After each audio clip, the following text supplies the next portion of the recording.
이는 물과 피로 임하신 이시니 곧 예수 그리스도시라. 물로만 아니요 물과 피로 임하셨고 증언하는 이는 성령이시니 성령은 진리니라.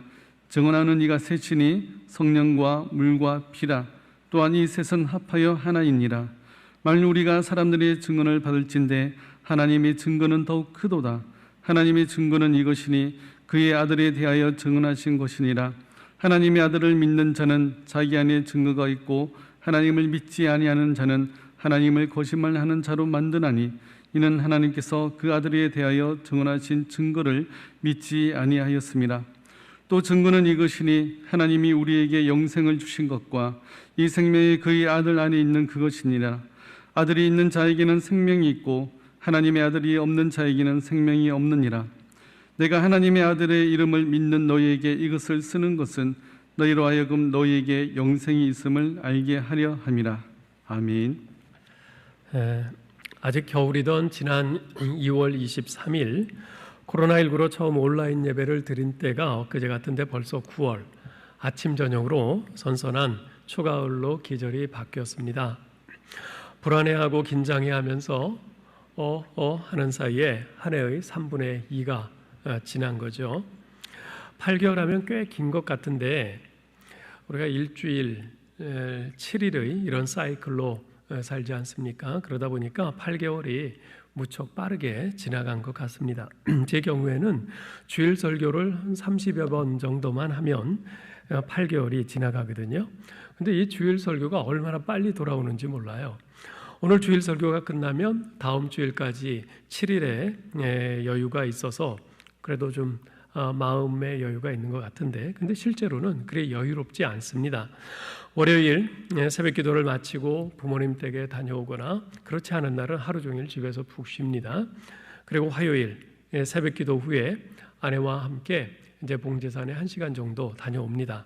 그런 다음에 교회에 출근해서 오전에 교육자들과 큐티와 회의를 하고 점심 식사를 마친 다음에 여기저기 전화하고 신방이 있으면 다녀오고 또 몇 가지 일들을 이렇게 처리하고 나면 퇴근이에요.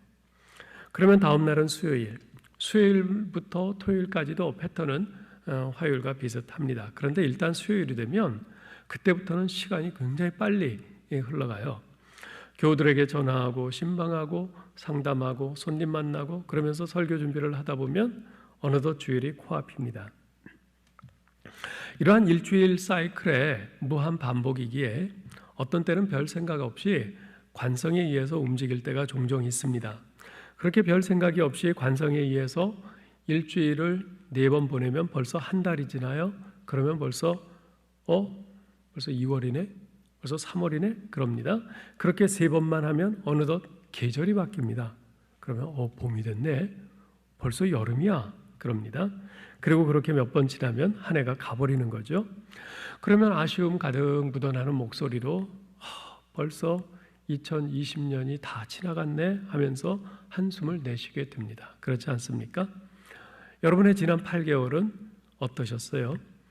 아침 저녁으로 선선한 바람이 불기 시작하는 가을의 초입에서 돌아보는 2020년, 여러분의 지난 8개월은 어떠셨나요? 올해가 이제 4개월도 채 남지 않았는데 아쉬움은 있을지언정 후회가 남지 않는 그 한 해를 보내기 위해서는 남은 기간만이라도 내가 도달하고자 하는 목표와 나아가고자 하는 방향을 분명히 해야 합니다. 특히 방향이 중요합니다. 그것만 분명하다면 비록 속도가 더디다 해도, 비록 중도에 넘어짐과 실패와 시행착오가 있다 해도 결국 하나의 막바지에 이르러서는 결코 작지 않은 성취의 열매를 맛보고 희미한 미소와 함께 흐뭇한 미소와 함께 하나님께 감사할 수 있을 것입니다. 그리고 그런 한 해 한 해가 쌓여간다면 우리 인생은 어찌 되겠어요? 훗날 우리가 이 땅에서의 마지막 호흡을 거두는 그 순간이 다가왔을 때 조금이라도 후회를 덜 남기는 마지막 순간을 맞이할 수 있지 않겠습니까? 아니, 후회가 아니라 도리어 하나님께서 기뻐하시는 감사와 찬양의 귀한 삶의 열매를 맺어드릴 수 있겠지요. 사도 요한은 요한일서를 마치면서 우리가 그리스도인으로서 똑바로 바라보고 흔들림 없이 두벅두벅 걸어가야 할 방향에 대해서 말해줍니다. 그것은 바로 14절에 표현된 것과 같이 그를 향하여입니다. 즉 하나님을 향하여 나아가야 하는 것이죠. 특별히 사도 요한은 편지를 끝맺으면서 당시 고난과 박해 가운데 있던 성도들에게 하나님을 향하여 우리 신자들이 가져야 할 세 가지 확신에 대해서 말씀하고 있는데요. 오늘부터 3주에 걸쳐서 그것들을 한 가지씩 살펴보려고 합니다. 먼저 오늘 살펴볼 것은 바로 구원의 확신입니다. 지난주에 살펴본 것처럼 사도 요한은 예수 믿는 성도들이 세상을 이긴다고 말씀합니다. 4절, 5절 읽어볼까요? 무릇 하나님께로부터 난 자마다 세상을 이기느니라.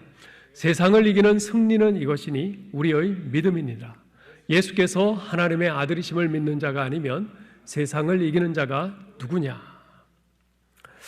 자, 어째서 예수께서 하나님의 아들이심을 믿는 자가 세상을 이깁니까? 예수께서 하나님의 아들이심을 믿는 자는 그 안에 세상보다 크시고 세상을 이기신 예수 그리스도께서 성령으로 내주하시기 때문입니다. 4장 4절에서 뭐라고 했습니까? 자녀들아 너희는 하나님께 속하였고 또 그들을 이기었나니 이는 너희 안에 계시니가 세상에 있는 자보다 크심이라. 또 요한복음 16장 33절에서는 주님께서 말씀하세요. 세상에서는 너희가 환난을 당하나 담대하라. 내가 세상을 이기었노라. 분명히 세상은 우리보다 큽니다. 세상으로 표현된 사탄의 세력은 우리보다 강해요. 그것도 어느 정도 강한 것이 아니라 우리보다 훨씬 강합니다. 그럼에도 불구하고 예수께서 하나님의 아들이심을 믿는 우리 신자들은 세상을 이길 수 있습니다. 왜요? 우리 안에 세상에 있는 자보다 크신 예수 그리스도께서 계시기 때문입니다. 십자가에서 세상, 즉 사탄의 세력을 이기신 예수 그리스도께서 우리 안에 계시기 때문입니다. 이처럼 연약한 우리가 세상 곧 사탄의 세력을 이길 수 있는 유일한 조건은 바로 예수께서 하나님의 아들이심을 믿는 것입니다. 이제까지 기독교 2000년의 역사는 예수께서 하나님의 아들이심을 믿는 자들이 세상을 이긴다는 것을 증명해온 역사이기도 합니다. 히브리서 11장 35절로 38절에서는 이렇게 말씀하죠.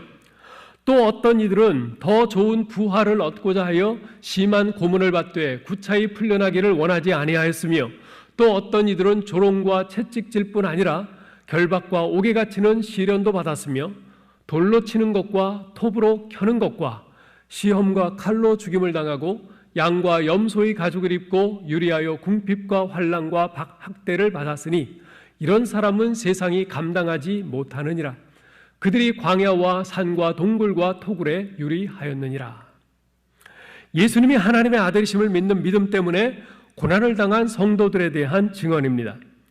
그러한 성도들은 지난 2000년 기독교 역사상 말로 다 할 수 없는 고난과 핍박을 받아왔어요. 그런데 그러한 성도들의 고난은 현재 진행형입니다. 현재 우리는 종교의 자유가 있는 대한민국에서 살고 있기 때문에 그러한 상황이 피부에 직접적으로 와닿고 있지 않습니다만 기독교에 대한 박해는 현재 전 세계 190여 국가 중 130여 개 국가에서 광범위하게 일어나고 있습니다. 특히 세계 56개 이슬람 국가들과 인도와 같은 힌두교 국가들 그리고 중국, 북한 등 공산국가에서는 여전히 기독교인들이 이루 말로 다 할 수 없는 극심한 박해를 받고 있습니다. 최근 영국 의회 보고서에 따르면 현재 전 세계적으로 매 11분마다 기독교인들이 한 사람씩 피살되고 있다고 합니다. 11분마다 한 명씩. 현재 2억 명의 신자들이 직접적인 박해를 받고 있고요. 5억 명의 신자들이 박해의 위험에 노출되어 있다고 합니다. 아프리카 수단의 기독교인들은 지난 30년간 200만 명이 피살되었고요. 예전에는 이라크에 150만 명의 기독교인들이 있었지만 현재는 20만 명밖에 남지 않았다고 합니다. 양상은 좀 다르지만 소위 기독교 국가라고 하는 미국에서도 기독교에 대한 박해가 곳곳에서 이루어지고 있습니다. 공립학교에서 기도를 하지 못하도록 대법원이 판결한 것은 이미 수십 년이 지났고요. 다른 종교를 가진 학생들이 학교에서 자신의 신앙을 표현하는 종교 행위를 하는 것은 용인하면서도 유독 크리스천 학생들이 어떤 종교적인 행위를 하려고 하면 엄격하게 규제를 가합니다. 몇 년 전부터는 미국 대법원 판결에 의해서 동성결혼이 합법화되었고요. 그에 따라서 기독교인들이 자신의 양심에 따른 그 동성결혼에 반대하는 구체적인 행동들을 하면 처벌을 받는 사례들이 속속들이 늘어나고 있습니다. 우리나라에서는 어떨까요? 지금 정부에서는 소위 차별금지법이라는 미명하에 동성결혼을 합법화하는 조항들을 넣은 헌법 개정안을 만들려고 지금 시도하고 있습니다. 우리나라의 변화하는 속도를 볼 때 그런 헌법 개정안이 만들어지고 통과되면 우리나라는 훨씬 빠른 속도로 미국이 지금 처해 있는 그런 현실에 직면하게 될 것입니다. 심각한 영적 박해가 시작되는 것이죠. 이러한 박해는 앞으로 점점 심해져 갈 것입니다. 왜냐하면 주님께서는 마지막 시대의 특징 가운데 하나가 예수 믿는 신자들에 대한 대대적인 박해일 것이라고 이미 경고하셨기 때문입니다. 그러나 우리가 방금 히브리서 11장 38절에서 본 것처럼 이러한 자들은 세상이 감당하지 못하느니라 이 말씀을 했는데 세상이 그 어떤 힘을 동원해서 신자들을 핍박하고 억누른다 해도 세상은 결코 예수께서 하나님의 아들이심을 믿는 우리 신자들을 이기지 못합니다. 왜냐하면 우리 안에는 세상보다 크시고 세상을 이기신 하나님의 아들 예수 그리스도께서 성령으로 내주하고 계시기 때문입니다. 자, 그렇다면 예수께서 하나님의 아들이시라는 증거는 무엇입니까? 오늘 본문 6절로 9절에 보면 이렇게 말씀합니다. 이는 물과 피로 임하신 이시니 곧 예수 그리스도시라. 물로만 아니요 물과 피로 임하셨고 증언하는 이는 성령이시니 성령은 진리니라. 증언하는 이가 셋이니 성령과 물과 피라. 또한 이 셋은 합하여 하나이니라. 곧 하나님의 증거는 이것이니 그의 아들에 대하여 증언하신 것입니다. 하나님께서 그의 아들에 대하여 증언하신 세 가지 증거가 있는데 그것은 바로 물과 피와 성령이라는 것입니다. 자, 그렇다면 예수님이 하나님의 아들이라는 세 가지 증거인 물과 피와 성령이 의미하는 바는 구체적으로 무엇일까요? 이에 대해서는 성경학자들마다 의견이 분분한데요. 성경적으로 가장 만족스러운 해석은 물을 예수님이 받으신 물 세례로 보고 세례요한에게 받으신 그 세례로 보고 피를 예수께서 십자가에서 죽으신 죽으심으로 보는 것입니다. 그 이유는 9절 말씀 때문입니다. 9절에서 뭐라고 그랬어요? 하나님의 증거는 이것이니 그의 아들에 대해서 증언하신 것이라. 하나님께서 예수님에 대해서 이는 내 아들이라 증언하신 일들이 몇 번 있었죠.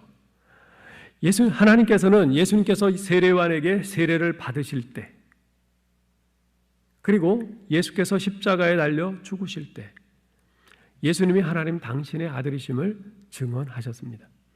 마태복음 3장 17절에 보면 예수께서 세례요한에게 세례를 받고 물에서 나오실 때 하늘로부터 소리가 있어 말씀하시되 이는 내 사랑하는 아들이요 내 기뻐하는 자라고 하셨죠. 마태복음 27장 54절에 보면 예수께서 십자가에 달려 돌아가실 때 백부장과 및 함께 예수를 지키던 자들이 지진과 그 일어난 일들을 보고 심히 두려워하여 이르되 이는 진실로 하나님의 아들이었도다 라고 고백했습니다. 하나님께서 그들의 입을 통해서 예수께서 당신의 아들이심을 증언하신 것이죠. 자, 그렇다면 성령께서는 예수께서 하나님의 아들이심을 어떻게 증거하였을까요? 마태복음 16장 16절에 보면 베드로는 예수님에 대해서 이런 고백을 한 바 있습니다. 시몬 베드로가 대답하여 이르되 주는 그리스도시요 살아계신 하나님의 아들이시니이다. 그러자 예수님께서 그를 칭찬하시면서 그 뒤에 이어지는 17절에서 이런 말씀을 하셨어요. 예수께서 대답하여 이르시되 바요나 시몬아 내가 복이 있도다. 이를 내게 알게 한 이는 혈육이 아니요 하늘에 계신 내 아버지시니라. 하나님 아버지께서 베드로에게 예수님이 하나님의 아들인 것을 알게 하셨다는 거예요. 자, 그런데 사도 바울은요, 고린도전서 12장 3절에서 이렇게 말합니다. 성령으로 아니하고는 누구든지 예수를 주시라 할 수 없느니라. 성령이 아니고서는 누구도 예수님을 주라, 하나님의 아들이라 시인할 수 없다는 말입니다. 자, 그렇다면 예수님을 하나님의 아들이라고 한 베드로의 고백과 그에게 그 사실을 알게 하신 분은 하나님 아버지라고 하신 예수님의 말씀, 그리고 성령님이 아니고서는 누구든지 예수를 주라, 하나님의 아들이라 시인할 수 없다고 한 고린도전서 12장 3절, 이 세 말씀을 연결해서 생각해 볼 때 베드로가 예수님을 하나님의 아들이라고 고백한 것은 성령님의 역사였다고 결론을 내릴 수 있을 겁니다. 이러한 성령님의 역사하심은 단지 베드로에게만 국한되지 않습니다. 예수 믿는 모든 신자들에게는요, 성령님께서 내주하세요. 그렇기 때문에 우리 안에 계신 성령께서 우리로 하여금 예수께서 하나님의 아들이시며 그리스도 곧 우리의 구원자이심을 믿고 고백하도록 역사하십니다. 여러분과 제가 사도 베드로처럼 예수님은 그리스도시요 살아계신 하나님의 아들이십니다 라고 믿음으로 고백할 수 있는 것은 모두가 우리 안에 내주에 계신 성령님의 역사인 거죠. 그렇기 때문에 내가 성령 받은 것이 맞나? 내 안에 성령님이 분명히 계시나? 가끔 이렇게 긴가민가 고개를 갸우뚱할 때가 있으시죠? 그럴 때 다른 데서 그 증거를 찾으려고 할 필요가 없습니다. 나는 예수님이 하나님의 아들이시며 그리스도 나의 구원자이심을 믿는가? 나는 그렇게 고백하는가? 그것을 짚어보시면 돼요. 내가 예수께서 하나님의 아들이시며 그리스도 나의 구원자이심을 분명히 믿는다면, 그리고 그렇게 고백한다면 내게 무슨 뜨거운 불 같은 것이 임한 경험이 없어도, 또한 내가 방언을 하지 못해도 나는 확실히 성령을 받은 것이며 내 안에 성령께서 지금 내 주에 계신 것입니다. 여러분, 이것을 분명히 믿으시기 바랍니다. 이렇듯 예수님이 하나님의 아들이심을 증거한 사도 요한은 예수님이 하나님의 아들이심을 믿는 신자들이 가져야 할 확신에 대해서 말씀합니다. 13절 같이 읽겠습니다.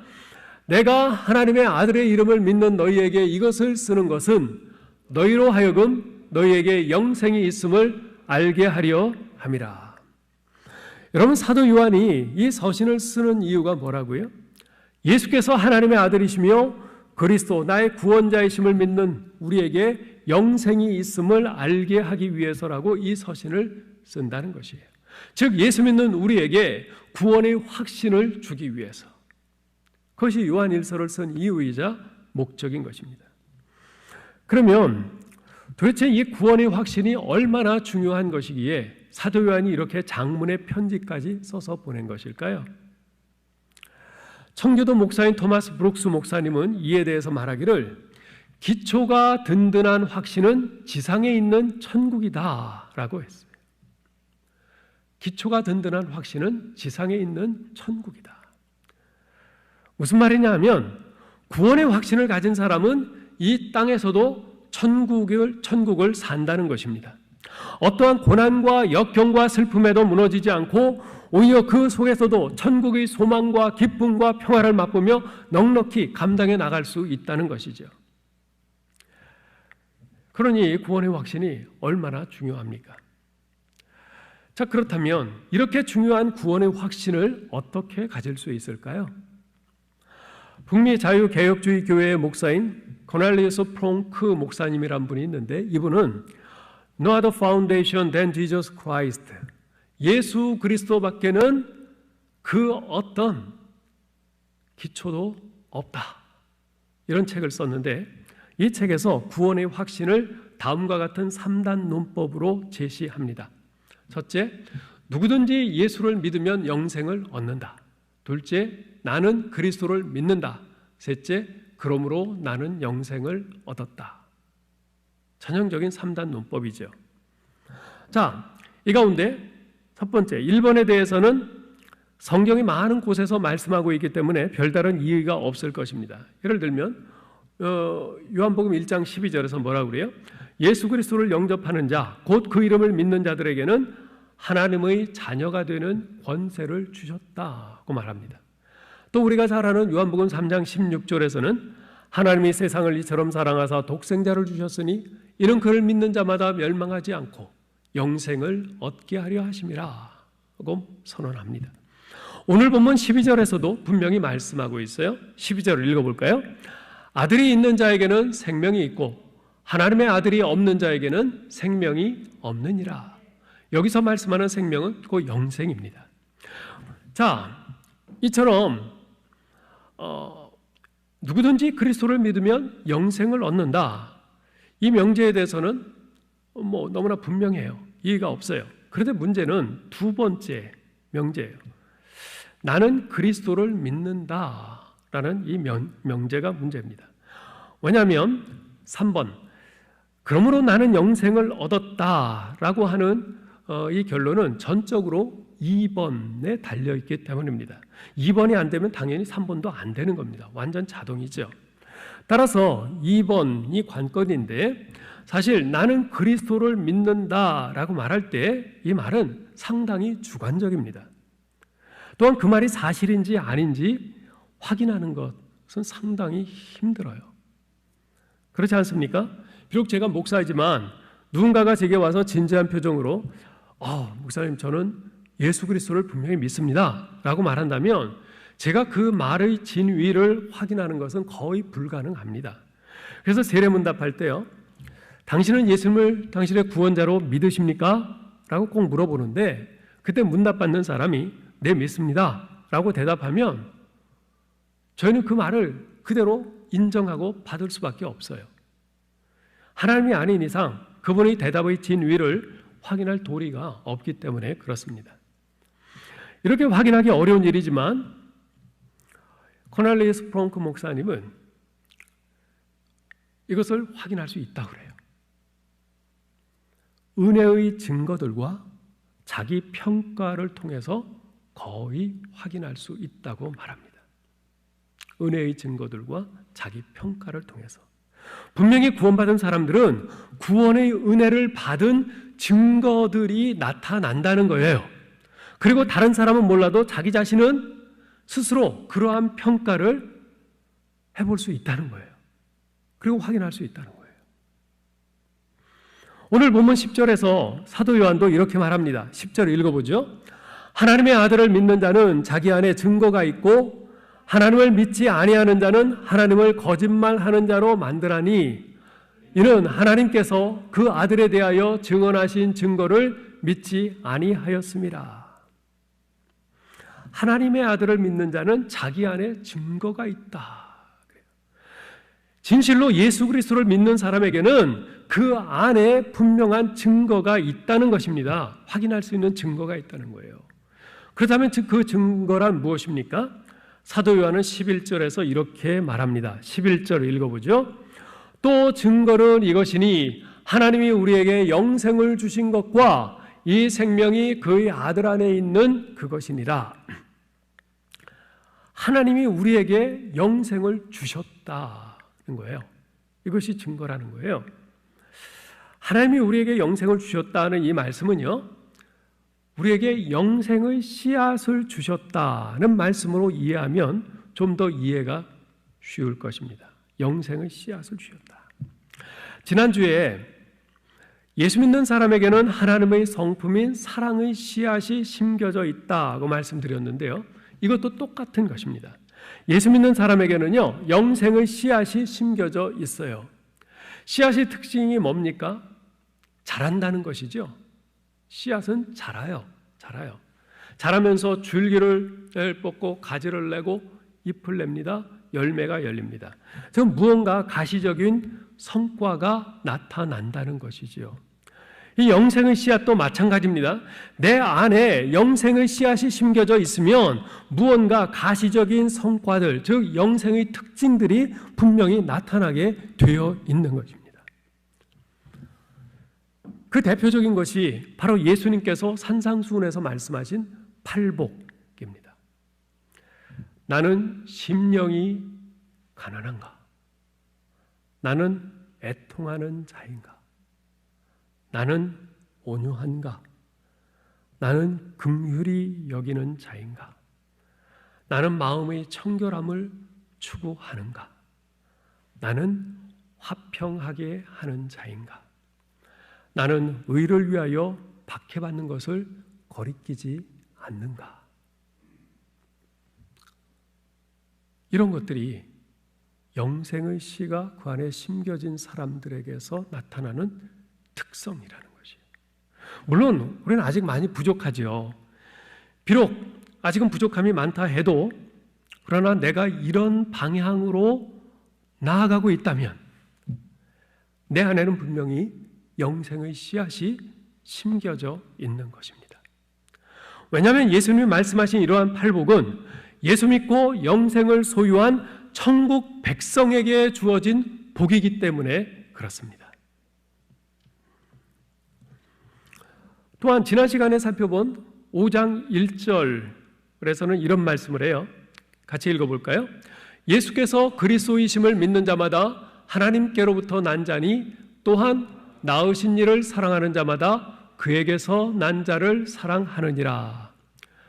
즉, 나는 하나님과 이웃을 사랑하기 위해서 애쓰고 있는가? 이것도 내가 하나님께로부터 난 자, 그래서 내 안에 영생의 씨앗이 심겨져 있는 증거라는 것입니다. 왜냐하면 영생의 근원이신 하나님께서 곧 사랑이시기 때문에 그렇습니다. 뿐만 아니라 영생의 씨앗이 심겨져 있는 사람들에게는 반드시 나타나는 그런 증거들이 또 있어요.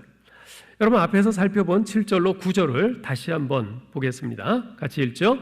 증언하는 이가 셋이니 성령과 물과 피라. 또한 이 셋은 합하여 하나이니라. 만일 우리가 사람들이 증언을 받을진대 하나님의 증거는 더욱 크도다. 하나님의 증거는 이것이니 그의 아들에 대하여 증언하신 것이니라. 앞서 말씀드리기를 이 말씀은 하나님께서 예수님이 하나님의 아들이심을 증언하신 증거들에 관한 말씀이라고 했습니다. 즉 성령과 물과 피가 예수님이 하나님의 아들이심을 하나님께서 증언하신 증거라는 거죠. 자, 그런데 동시에 이 말씀은요, 예수 믿는 내 안에 영생의 씨앗이 심겨져 있음을 증거하는 삼중 세례의 비유적인 표현이기도 합니다. 즉 성령과 물과 피는 성령 세례, 물 세례, 피의 세례를 뜻하는 것인데, 이 세 가지 세례를 통해서 우리는 내 안에 영생의 씨앗이 심겨져 있음을 확인할 수 있다는 거죠. 자, 성령. 이 성령은 성령 세례를 의미하는 것이에요. 성령 세례가 뭡니까? 성령께서 나를 거듭나게 하셔서 나로 하여금 예수께서 그리스도, 즉 나의 구원자이시고 나의 주님이심을 믿고 고백하도록 하시는 거죠. 이게 성령 세례예요. 네. 이런 신앙 고백은 오직 성령으로만 가능한 것입니다. 그래서 내가 이런 고백을 할 수 있다는 것은 내 안에 영생의 씨앗이 심겨져 있다는 증거가 되는 것이죠. 물은 물 세례를 의미한다고 그랬죠. 참된 신앙 고백을 가진 그리스도인이 공적으로 자신의 죄를 회개하고 예수님을 그리스도와 주로 고백하면서 받는 세례입니다. 우리가 흔히 말하는 교회에서 1년에 우리가 2차례씩 베푸는 바로 그 세례죠. 이것은 자신이 이미 성령 세례를 받은 증거로 받는 세례입니다. 그렇기 때문에요, 여러분, 교회에서 베푸는 이 세례는 받아도 그만, 안 받아도 그만인 형식적인 의식이 절대 아닙니다. 예수 믿는 믿음의 고백을 가진 사람, 즉 성령으로 세례를 받은 사람은 반드시 받아야 하는 중요한 고백적인 예식입니다. 그래서 부활하신 예수님께서도 마태복음 28장 19절 20절에서 대사명을 주시면서 뭐라고 하셨어요? 모든 민족을 제자로 삼아 아버지와 아들과 성령의 이름으로 세례를 베풀라고 하셨죠. 예. 이렇듯 내가 예수 믿는 믿음으로 받는 이 물 세례는 내 안에 영생의 씨가 심겨져 있다는 증거가 되는 것입니다. 세 번째로 피. 이것은 피의 세례를 의미한다고 그랬죠. 예? 이것은 다른 말로 하면 고난과 죽음의 세례라고 할 수 있습니다. 피는 곧 고난과 죽음을 의미하는 것이거든요. 이것은 물 세례를 받은 그리스도인들이 이 땅에서 살아가는 동안 예수 그리스도의 고난에 참여하는 것이며 때로는 그리스도를 위해서 내 목숨을 들여 순교하는 것을 의미하기도 합니다. 즉 우리가 매일매일 죄와 싸우며 하나님의 말씀에 순종하기 위해서 내 생명을 걸고 진력하는 것을 의미하죠. 이것이 곧 피의 세례인 것이에요. 우리가 그러지 않습니까? 우리는 예수 믿는다고 하면서 그냥 되는 대로 살지 않아요. 우리는 매일 치열하게 죄와 싸웁니다. 우리에게 죄의 유혹이 다가올 때마다, 죄의 압박이 다가올 때마다 예수 믿는 내가, 예수 그리스도의 십자가의 은혜로 구원받은 내가 이렇게 살아서는 안 되지 하면서 치열하게 죄와 싸웁니다. 그리고 어떻게든 하나님의 말씀에 순종하기 위해서 내가 정말 목숨을 거는 심정으로 진력합니다. 이것이 바로 내가 피의 세례를 받은 증거이죠. 내 안에 영생의 씨가 심겨져 있다는 증거인 것입니다. 그렇지 않은 사람은 비록 교회는 왔다 갔다 할 망정 절대로 이런 결단을 하면서 살지 않습니다. 이처럼 예수 믿고 그 안에 영생의 씨앗이 심겨진 사람은 이러한 삼중 세례를 받은 사람인 것이죠. 여러분 어떠세요? 지금까지 여러 증거들을 말씀드렸어요. 팔복의 삶, 바로 그것이 증거라고 그랬어요. 또 하나님과 이웃을 사랑하는 삶, 그것이 증거라고 그랬어요. 또 성령의 세례, 물 세례, 피의 세례, 이 삼종의 세례가 또한 내 안에 영생의 씨가 심겨진 증거라고 그랬어요. 어떠세요? 이러한 은혜의 증거들과 자기 평가를 통해서 우리가 스스로를 충분히 점검해 볼 수 있습니다. 이렇게 점검해 볼 때 여러분은 구원의 확신을 분명히 가지고 계십니까? 이 구원의 확신이 없으면요, 온갖 죄악과 고통과 예기치 못한 일들이 시시각각 눈앞에 닥치는 이 세상에서 우리는 속절없이 무너지고 맙니다. 그러나 구원의 확신을 분명히 가지고 있다면 그 어떤 고난과 어려움도 우리는 영생의 소망을 붙들고 넉넉히 이겨낼 수가 있지요.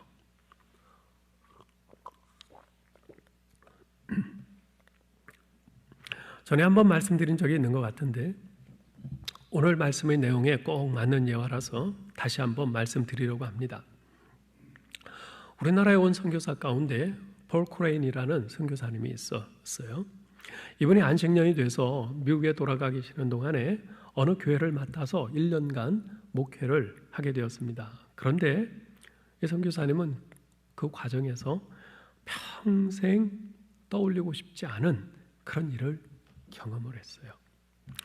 어느 교우 가정에 불이 났는데 그 가정에 안주에 있는 아내가 불길을 피하지 못하고 그만 불에 타 죽고 말았어요. 뿐만 아니라 공교롭게도 바로 그날 타지에서 캠프에 참석하고 있던 아들이 물에 빠져 죽었어요.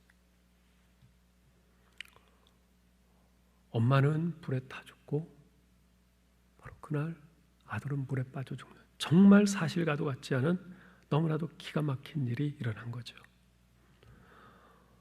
이 크레인 선교사는 이제 그 장례식에 주례를 맡게 되었는데 주례자로서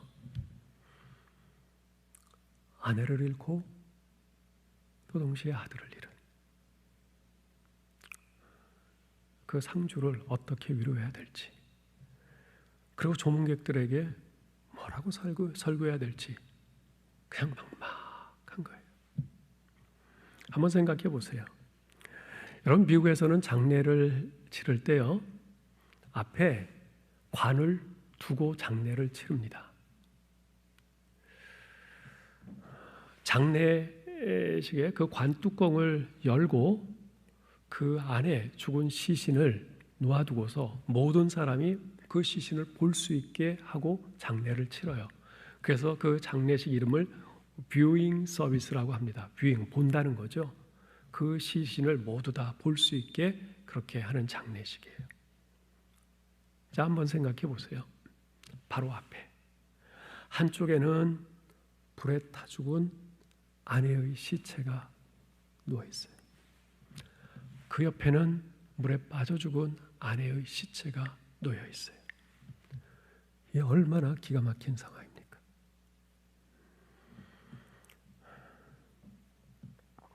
그것을 보면서 남편이자 아버지인 이 상주, 정말 그 심정이 어떻겠어요? 게다가 너무나도 아주 기구한 이런 참변을 당했다고 해서 평소보다 훨씬 많은 사람들이 이 장례석에 위로차 참석을 했어요. 여러분이라면 그 상황에서 무슨 말씀을 하겠어요? 크레인 선교사가 한참 동안 망설이다가 결국 그 상주에게 이런 말을 했습니다. 스미스 씨, 지금 당신은 하나님을 원망할 수 있습니다. 지금 당신에게는 그럴 만한 이유가 충분합니다. 당신은 하나님을 저버릴 수도 있고 하나님을 저주할 수도 있고 심지어 당신은 하나님에게서 아주 떠나버릴 수도 있습니다. 그러나 동시에 특별히 아주 특별하게 당신은 지금 이 상황에서 하나님을 두려워할 수도 있습니다. 오히려 당신은 이번 기회에 진정으로 하나님을 경외할 수도 있습니다. 그럴 만한 이유도 충분합니다. 그 선택은 당신의 것입니다. 그랬더니 그 상주인 스미스 씨가 눈물을 뚝뚝 흘리면서 말을 합니다. 목사님, 저는 하나님을 경외하는 편을 택하겠습니다. 십자가에서 저를 대신해 죽으심으로 저를 구원하신 예수 그리스도, 제 아내와 아들이 믿음으로 붙들었던 예수 그리스도를 어찌 제가 저버릴 수 있겠습니까?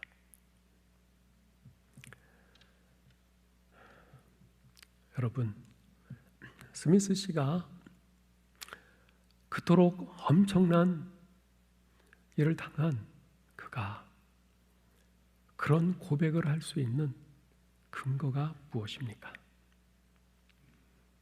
바로 구원의 확신 때문입니다. 2000년 전 저 골고다 언덕 십자가에서 죽으신 예수 그리스도가 바로 내 죄를 대신해서 죽으신 것이며 지금 이 앞에 시신으로 누워있는 사랑하는 내 아내와 내 아들을 위해서 죽으신 것이다. 그리고 내 아내와 아들은 예수 그리스도의 그 십자가의 구속하심으로 말미암아 지금 저 천국의 하나님의 품 안에 안겨서 영생을 누리고 있다.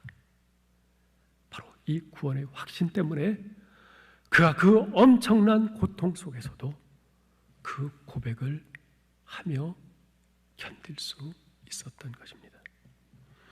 이처럼 구원의 확신은 우리로 하여금 이 땅에서의 고난과 아픔과 슬픔들을 넉넉히 이기고 앞으로 나아가게 해줍니다. 사랑하는 성도 여러분, 가뜩이나 이런저런 고난과 아픔과 슬픔들이 쉬지 않고 밀려오는 세상살이이건만 거기에 더하여 코로나19까지 덮쳐 장기화되면서 사는 것이 더욱 고통스럽고 힘들어졌습니다. 사탄은 이런 상황을 이용해서 더욱 우리의 목을 조르고 있습니다. 우리를 넘어뜨리려고 합니다. 만일 이것이 전부라면 도대체 우리가 어떻게 이 세상을 감당하며 살 수 있겠습니까? 그러나 사랑하는 성도 여러분, 결코 이것이 전부가 아닙니다. 살아계신 하나님께서 분명히 선언하십니다. 무릇 하나님께로부터 난 자마다 세상을 이기느니라. 세상을 이기는 승리는 이것이니 우리의 믿음이니라. 그러니 이 확신을 가지라고 말씀하십니다. 아들이 있는 자에게는 생명이 있고 하나님의 아들이 없는 자에게는 생명이 없느니라. 내가 하나님의 아들의 이름을 믿는 너희에게 이것을 쓰는 것은 너희로 하여금 너희에게 영생이 있음을 알게 하려 함이라. 구원의 확신을 가지라는 말씀입니다. 그렇습니다. 이것이 우리의 소망입니다.